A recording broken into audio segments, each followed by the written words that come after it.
Students, here today's our topic is triggering of sequential circuit. Before to understand what is triggering, at first we have to learn what is clock signal. Now, what is clock signal? As we know that sequential synchronous sequential circuit is do all the necessary things depending upon the clock. So, what is sequential circuit? Sequential circuit always depends on the present input and its previous output. So, in order to control the output, we need some clock signal generate so that whenever the clock signal allowed the circuit to send data, then only the sequential circuits gets activated. Okay, what does it mean? What is clock signal? देखो, अगर sequential circuit में क्या होता है, sequential circuit में हम लोगों के बहुत सारा काम होता है जो present input as well as previous output के ऊपर डिपेंड करता है। तो ये जो प्रीवियस आउटपुट आएगा ये कहाँ से आता है? ये मेमोरी एलिमेंट में स्टोर होकर रहता है, वहाँ से ये प्रीवियस आउटपुट आता है। जो यहाँ पे देखो, यहाँ पे नीचे एक ड्रॉ किया हुआ है तुम लोगों का, नीचे ये तुम लोगों को तो पता ही है कि कॉम्बिनेशनल सर्किट पिछले क्लास में तुम लोग किए थे। कॉम्बिनेशनल सर्किट और मेमोरी एलिमेंट मिलके सीक्वेंशियल सर्किट होता है। तो वहाँ पे जो इनपुट कॉम्बिनेशनल सर्किट में आता है, तो सीक्वेंशियल सर्किट के एक इनपुट आता है और एक प्रीवियस आउटपुट आता है। जो प्रीवियस आउटपुट आता है वो कहाँ से आता है? वो यहाँ पे जो मेमोरी एलिमेंट है वहाँ से आता है, ये मेमोरी एलिमेंट में। तो ये जो मेमोरी एलिमेंट्स में आउटपुट आता है कॉम्बिनेशनल सर्किट में, ये जब आएगा तो इसका, ताकि ये इनपुट मिलते ही ये आउटपुट ना दे, तो इस पे कुछ उसका रिस्ट्रिक्शन होता है कि कब हम लोग चाहेंगे, जब हम लोग whenever user want, then only the previous output gets into the sequential circuit, तभी जाके ये यहाँ पे आएगा। अगर हम लोग ना चाहे तो ये वहाँ पे नहीं आएगा। तो ये जो हम लोगों की मर्जी के ऊपर डिपेंड करती है, हम लोग तो बोलेंगे और वो काम करेगा, ऐसा तो नहीं हो सकता ना। तो ये इसको कंट्रोल करने के लिए हम लोग क्या करते हैं, एक क्लॉक सिग्नल अप्लाई करते हैं। कहाँ पे अप्लाई करते हैं?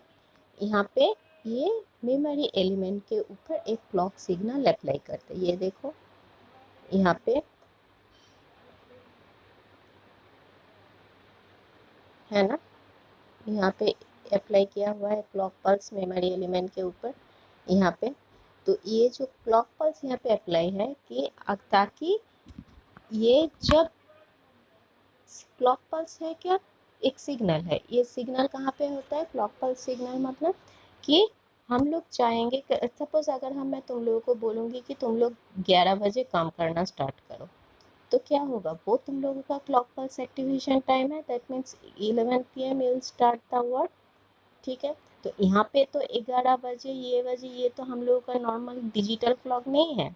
इस क्लॉक का काम क्या होता है? देखो, इस क्लॉक का काम होता है, is this clock signal oscillates between 0 and 1, मतलब ये 0 एंड 1 में इसका वैल्यू घूमता रहता है। मतलब एक बार क्लॉक का वैल्यू 0 होता है, एक बार क्लॉक का वैल्यू 1 होता है, ये दो वैल्यू क्लॉक में आता है।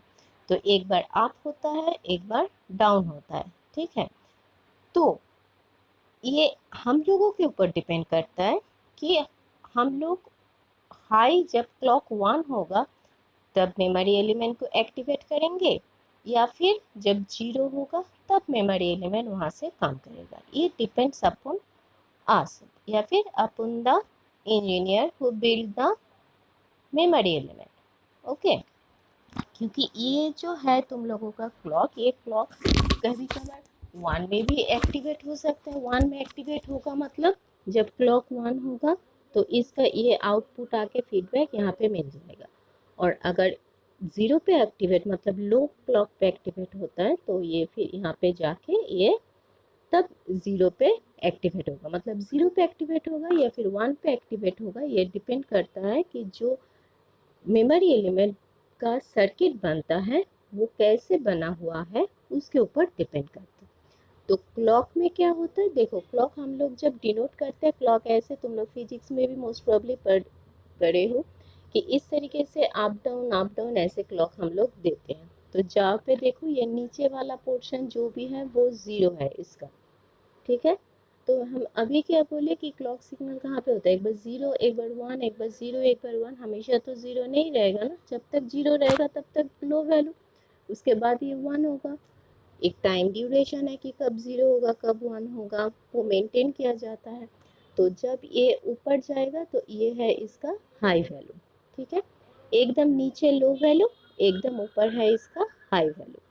अब देखो यहाँ पे एक बात है कि ये जो जीरो से ऊपर वन जाने का ये जो टाइम है, ये तो नीचे, तो ये नीचे जीरो ऊपर वन, ठीक है। तो ये तो बीच वाले पोर्शन है ना जहाँ पे वो जीरो से वन जा रहा है, और यहाँ पे भी एक बीच वाला पोर्शन है जहाँ से वन से वो जीरो आ रहा है, ठीक है। तो वहाँ पे तो एक सिग्नल मतलब क्या है, एक वोल्टेज है। तो वोल्टेज मतलब थोड़ा थोड़ा करके वो वोल्टेज डाउन होके होके जीरो में आ रहा है, और वोल्टेज जब हाई हो रहा है मतलब था वोल्टेज कम, वो थोड़ा थोड़ा बढ़ता बढ़ता बढ़ता वन वन पे जाके जा रहा है। तो ये वाला पोर्शन है जहाँ से जीरो से वन जाता है, तो उसको हम लोग बोलते हैं लीडिंग एज, मतलब वो तब वोल्टेज बढ़ रहा है। और जब ये ऊपर से नीचे आ रहा है, मतलब वोल्टेज जब हाई से लो में आ रहा है, तो वो है उसका फॉलिंग एज और ट्रेलिंग एज, मतलब वो वोल्टेज नीचे से ऊपर से नीचे, मतलब वो बढ़ तब एकदम हाई में था, धीरे धीरे वो कम होते होते एकदम जीरो पे आ रहा है, ठीक है। तो एक है लीडिंग एज, एक है ट्रेलिंग एज, और ये जो ऊपर में जो है ये है सिर्फ पूरा ऊपर, मतलब ये अब तक पूरा हाई होके है, ठीक है, और नीचे है मतलब पूरा लो है, और ये बीच वाला पोर्शन है मतलब ये ग्रेजुअली आइदर इंक्रीज हो रहा है, लीडिंग एज में क्या हो रहा है, इंक्रीज हो रहा है मतलब वोल्टेज बढ़ रहा है, और ट्रेलिंग एज में वोल्टेज घट रहा है। तो इसलिए तो वो लो हो रहा है ना। ये जो जीरो और वन मतलब क्या है, तुम लोग जो डिजिटल सर्किट में पढ़े हो, कॉम्बिनेशन सर्किट में भी कोई एंड गेट में जीरो और वन ये जो हम लोग देते हैं हाई वोल्टेज लो वोल्टेज, ये वोल्टेज का मतलब क्या है, ये जीरो वन का मतलब क्या है, जीरो वन मतलब वोल्टेज है, वन के लिए थोड़ा ज़्यादा वोल्टेज है, ज़ीरो के लिए थोड़ा कम। ज़ीरो वन तो कोई सर्किट में नहीं होता है, सर्किट में जब कब काम करता है, जब वहाँ पे कुछ करंट जाएगा तब तो वो काम करेगा ना। तो ज़ीरो मतलब थोड़ा लो वोल्टेज, और वन मतलब थोड़ा हाई वोल्टेज, ठीक है। और टाइम पीरियड है मतलब थोड़ा एक बार लो होके फिर हाई जाके फिर लो होना, पूरा एक टाइम है ये टाइम पीरियड। फिजिक्स में तुम लोगों का टाइम पीरियड से लेके काम किया हुआ करना था, पर यहाँ पे कुछ ऐसे काम नहीं है। यहाँ पे सिर्फ इतना जान लो तुम लोग कि यहाँ पे क्लॉक सिग्नल में एक लो होता है, क्लॉक सिग्नल का लो मतलब लो वोल्टेज, हाई मतलब हाई वोल्टेज, लीडिंग एज मतलब जब हम लोग सिग्नल जब लो से मतलब कम से जब हाई में जाता है, तो बीच वाला पोर्शन थोड़ा थोड़ा गर्म होगा तब तो वोल्टेज बढ़ेगा ना, वोल्टेज से एकदम झट से वोल्टेज नहीं बढ़ जाता, तो फिर तो सर्किट एकदम जल जाएगा। तो थोड़ा थोड़ा जो बढ़ के जो बढ़ता हुआ हाई में जाएगा तो उसको हम लोग बोलते हैं लीडिंग एज, और जो एकदम ऊपर से कम होते होते नीचे आ रहा है वो होता है ट्रेलिंग एज, ठीक है। तो ये इस तरीके का क्लॉक सिग्नल हम लोग कहाँ पे अप्लाई करते हैं, हम लोग मेमोरी एलिमेंट में अप्लाई करते हैं, तब जाके ये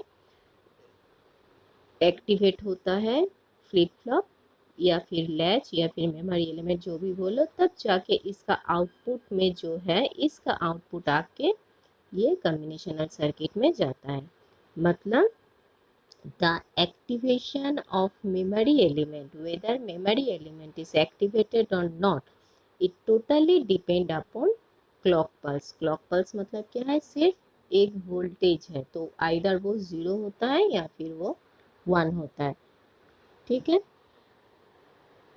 अब आ रहा है ट्रिगरिंग। तो what is triggering, triggering is the activation of memory element. तो एक्टिवेशन कैसे होगा, अभी तो हम लोग ने बोले कि एक्टिवेशन होगा whenever clock signal is applied, then only a memory elements get activated, ठीक है। तो ये जो ट्रिगरिंग है, ट्रिगरिंग दो तरीके का होता है। एक है लेवल ट्रिगरिंग जो नॉर्मली हम लोग नॉर्मली यूज करते हैं, नॉर्मल नहीं चाहिए, और एक है एज ट्रिगरिंग। लेवल ट्रिगरिंग मतलब क्या है? लेवल ट्रिगरिंग है कि क्लॉक क्या है 0101, अभी तो तुम लोगों ने ये देखा है, ठीक है।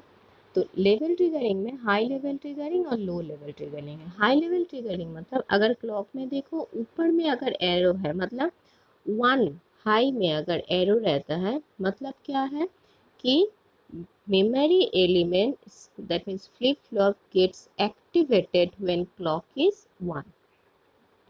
हाई लेवल ट्रिगरिंग मतलब ट्रिगरिंग क्या है? मेमोरी एलिमेंट एक्टिवेट होगा क्लॉक पल्स देने से। तो क्लॉक पल्स कब एक्टिवेट होगा? हाई लेवल ट्रिगरिंग मतलब कि जब क्लॉक 1 होगा तब में फ्लिप फ्लॉप एक्टिवेट होगा, तब उसका आउटपुट जाके फीडबैक में आएगा, ठीक है। हाई लेवल ट्रिगरिंग मतलब when the clock is 1 flip flop gets activated, ये हाई लेवल ट्रिगरिंग, ठीक है। और हाई लेवल ट्रिगरिंग में हम लोग क्या करते हैं, देखो ये एक फ्लिप फ्लॉप है, तुम लोग सीखोगे बाद में, मैं सिर्फ एक ब्लॉक डायग्राम बनाई हूँ, ये डी फ्लिप फ्लॉप का है। जब हम लोग क्लॉक ड्रॉ करते हैं तो वो सिंपल एक क्लॉक मतलब एक दाग ऐसे दिया जाता है क्लॉक के लिए, डी है इनपुट, ये है क्लॉक, और फ्लिप फ्लॉप का दो आउटपुट ऐसे क्यू क्यू बार दिए जाते हैं, ये तुम लोग बाद में सीखोगे, ये जस्ट फॉर कन्वेंशन ये दिखाई। अब low level triggering, low level triggering मतलब अगर क्लॉक को हम एक नॉट गेट से भेजें, तो नॉट गेट से भेजना क्या है? नॉट गेट से भेजना मतलब जो पहले हाई था वो अब लो हो जाएगा। नॉट मतलब तो पूरा रिवर्स, तो पहले जो हाई था अब वो लो हो जाएगा, देखो पूरा रिवर्स। मतलब लो लेवल ट्रिगरिंग में फ्लिप फ्लॉप एक्टिवेट होगा, कब एक्टिवेट होगा? जब क्लॉक का वैल्यू होगा 0। सेम बात है, जब क्लॉक 1 होगा तब फ्लिप फ्लॉप एक्टिवेट होगा हाई लेवल ट्रिगरिंग में, और लो लेवल ट्रिगरिंग मतलब फ्लिप फ्लॉप एक्टिवेट होगा जब क्लॉक का वैल्यू 0 होगा। और लो लेवल ट्रिगरिंग मतलब अब तुम लोग कैसे समझोगे कि फ्लिप फ्लॉप में हाई लेवल ट्रिगरिंग है या लो लेवल ट्रिगरिंग है? लो लेवल ट्रिगरिंग मतलब क्लॉक में क्या है? एक नॉट है, मतलब नेगेटिव क्लॉक, इसलिए क्लॉक के सामने देखो एक ऐसा गोल सर्किल दिया हुआ है, ये सर्किल रहता है, तो मतलब ये है हम लोगों का लो लेवल ट्रिगरिंग, ठीक है। और यहाँ पे देखो, यहाँ पे कोई सर्किल नहीं है, तो ये है हम लोगों का हाई लेवल ट्रिगरिंग, ठीक है। अब आ रहा है एज ट्रिगरिंग। एज ट्रिगरिंग है क्या? लेवल ट्रिगरिंग में क्लॉक जब 1 होगा, मतलब एकदम ऊपर हाई, मतलब एकदम बढ़ के 1 हो जाएगा हाई वैल्यू, तब वो फ्लिप फ्लॉप एक्टिवेट होगा या फिर मेमोरी एलिमेंट एक्टिवेट होगा। और लो लेवल ट्रिगरिंग में जब वो 0 होगा तब एक्टिवेट होगा। आप देखो एज ट्रिगरिंग, एज ट्रिगरिंग में अभी हम लोगों ने तुम लोगों को अभी मैंने दिखाया कि क्लॉक में जब 0 से 1, ये पोर्शन 0 से 1 जब लो से हाई में वो जा रहा है, ठीक है, एकदम से तो नहीं जाएगा, थोड़ा थोड़ा थोड़ा बढ़ता बढ़ता बढ़ता वोल्टेज तब तो हाई होगा ना, झट से तो हाई वोल्टेज नहीं होगा, वोल्टेज तक कम, वो थोड़ा बढ़ता बढ़ता बढ़ता बढ़ता तब हाई में जाएगा। तो वो अभी हम लोगों ने क्या पढ़ा, वो राइजिंग एज है, ठीक है। अब ऊपर से नीचे जब घटेगा तो फिर वो फॉलिंग एज है। पॉजिटिव एज ट्रिगरिंग मतलब flip flop gets activated at the rising edge of clock, मतलब जब 0 से 1 होगा उस वक्त जब फ्लिप फ्लॉप एक्टिवेट होगा। फ्लिप फ्लॉप एक्टिवेट मतलब अगर क्लॉक देखो, ये इस टाइम में क्लॉक में मेमोरी एलिमेंट में जो वैल्यू है वो जाके इनपुट में भेज सकते हो इस टाइम में। इसके आगे जो है वो और फ्लिप फ्लॉप काम नहीं करेगा मतलब उसका जो पहले वैल्यू है वही वैल्यू रह जाएगा। तो ये है राइजिंग एज, मतलब तो यहाँ पे अगर फ्लिप फ्लॉप एक बार इस साइड में एक्टिवेट हो गया तो बाकी नेक्स्ट एक्टिवेट कब होगा? नेक्स्ट एक्टिवेट मतलब फिर से यहाँ पे होगा राइजिंग एज। नेक्स्ट एक्टिवेट फिर से यहाँ पे होगा राइजिंग एज, मतलब जब जब राइजिंग एज होगा तब फ्लिप फ्लॉप एक्टिवेट होगा। कहाँ पे? Positive edge triggering. ठीक है, एक्टिवेट होगा मतलब कि 0 से 1 तक। तो बाकी के समय तो क्लॉक तो हमेशा 0 1 0 1 ऑसिलेट्स हो ही रहता है। तो जब यहाँ से 0 से 1 के वक्त तब फ्लिप फ्लॉप एक्टिवेट्स होगा। तो बाकी के वक्त कहाँ जाएगा? बाकी के वक्त क्या करेगा? बाकी के वक्त फ्लिप फ्लॉप एकदम डीएक्टिवेटेड स्टेज में रहेगा, उसमें जो वैल्यू है वही वैल्यू रहेगा। तो वो सर्किट में इनपुट दे के कोई चेंजेस नहीं लाएगा। कब लाएगा? सिर्फ तब लाएगा जब फ्लिप फ्लॉप का एक क्लॉक का वैल्यू 0 से 1 में हो जा रहा है। ये है हम लोगों का पॉजिटिव एज ट्रिगरिंग। और नेगेटिव एज ट्रिगरिंग सेम है। सेम है मतलब ये फ्लिप फ्लॉप एक्टिवेट्स होता है कब? जब 1 से 0 आता है। मतलब यहाँ पे होगा, यहाँ पे होगा, यहाँ पे होगा। मतलब फॉलिंग एज में जब फ्लिप फ्लॉप एक्टिवेट होता है वो होता है नेगेटिव एज ट्रिगरिंग। अब तुमको कैसे पता चलेगा तुम लोगों को कि पॉजिटिव एज ट्रिगरिंग है या नेगेटिव एज ट्रिगरिंग अप्लाई है, या फिर नॉर्मल हाई लेवल है या फिर नॉर्मल लेवल ट्रिगरिंग है? देखो, अगर ट्रिगरिंग है एज ट्रिगरिंग तो यहाँ पे देखो क्लॉक के सामने एक एरो साइन रहता है जो लेवल ट्रिगरिंग में नहीं रहता है। और नेगेटिव एज ट्रिगरिंग में क्लॉक में एरो साइन के बीच में एक थोड़ा छोटा सा सर्कल रहता है, तो वो होता है नेगेटिव एज ट्रिगरिंग। ठीक है, तो मतलब ओवरऑल समरी क्या हुआ कि memory element what is triggering? Triggering is a process to activate the flip flop due to clock signal, or whenever clock signal is applied to a memory element, then only memory elements gets activated. This process is known as triggering. Triggering दो तरीके का है, एक है level triggering, एक है edge triggering. Level triggering मतलब आता है जब क्लॉक एकदम 1 होता है हाई तब चेंजेस होगा। लो ट्रिगरिंग मतलब जब 0 होगा तब चेंजेस होगा। पॉजिटिव एज ट्रिगरिंग मतलब राइजिंग एज, मतलब जब 0 से 1 तक जाएगा तब वो चेंजेस होगा। और नेगेटिव एज ट्रिगरिंग मतलब जब 1 से 0 आएगा तब चेंजेस होगा।